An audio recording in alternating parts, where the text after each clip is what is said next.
নমস্কাৰ এই মুহূৰ্তত জনাইছো 2023 বৰ্ষৰ হাই সেকেন্ডাৰী ছাত্ৰ ছাত্ৰীৰ বাবে এটা খুবেই গুৰুত্বপূৰ্ণ খবৰ ৰাজ্যত আৰম্ভ হৈছে হাই সেকেন্ডাৰী পৰীক্ষা বিতৰ্ক প্ৰথমটো পৰীক্ষা ইংৰাজী আছিল যিটো পৰীক্ষাত কমন প্ৰশ্নোত্তৰ নাই ছাত্ৰ ছাত্ৰীৰ আগত তাৰ পাছতে আৰম্ভ হৈছে বিতৰ্ক ছাত্ৰ ছাত্ৰীসকলক আজি এইটো ভিডিঅ'ৰ জৰিয়তে জনাম যে ছাত্ৰ ছাত্ৰীসকলক হায়াৰ সেকেন্ডাৰীত কিমান মাৰ্ক গ্ৰেছ মাৰ্ক পায় ছাত্ৰ ছাত্ৰীসকলে যদি ইংৰাজী পৰীক্ষায় বেয়া হৈছে তেনেহলে ইংৰাজী বিষয়ত গ্ৰেছ মাৰ্ক পাবনে নাই সবিশেষ আজি এইটো ভিডিঅ'ৰ জৰিয়তে A to Z ছাত্ৰ ছাত্ৰীসকলক জনাই দিম গতিকে সকলো ছাত্ৰ ছাত্ৰীয়ে এই ভিডিঅ'টো প্ৰথমৰ পৰা শেষলৈকে অতি মনোযোগেৰে চাই থাকিবা আৰু আমাৰ চেনেলটো যদি তোমালোকে নতুনকৈ আহিছা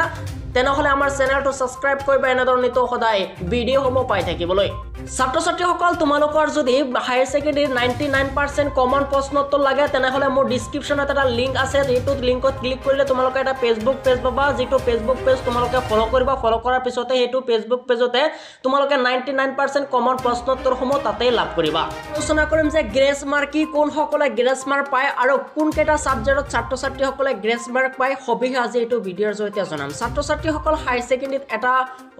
এটা সুবিধা আছে যে 6টা সাবজেক্টৰ পৰা এটা সাবজেক্টত যদি মাৰ্ক কম পায় তেনেহলে ছাত্ৰ ছাত্ৰীসকলক পাস কৰাই দিয়া হয় আৰু ইংৰাজী আৰু অসমীয়া সাবজেক্ট দুটা বাদ দি বাকি যি 4টা সাবজেক্ট আছে সেই 4টা সাবজেক্টত যিকোনো এটা যদি 5 মাৰ্কতকৈ কম মাৰ্ক পায় তেনেহলে ছাত্ৰ ছাত্ৰীসকলে পাস কৰে কিন্তু এই মাজে মাজে দেখিবলৈ পোৱা যায় ইংৰাজী সাবজেক্টত গ্ৰেছ মাৰ্ক দিয়া হয় ছাত্ৰ ছাত্ৰীসকলক এইবাৰ দিয়া হ'বনে নেকি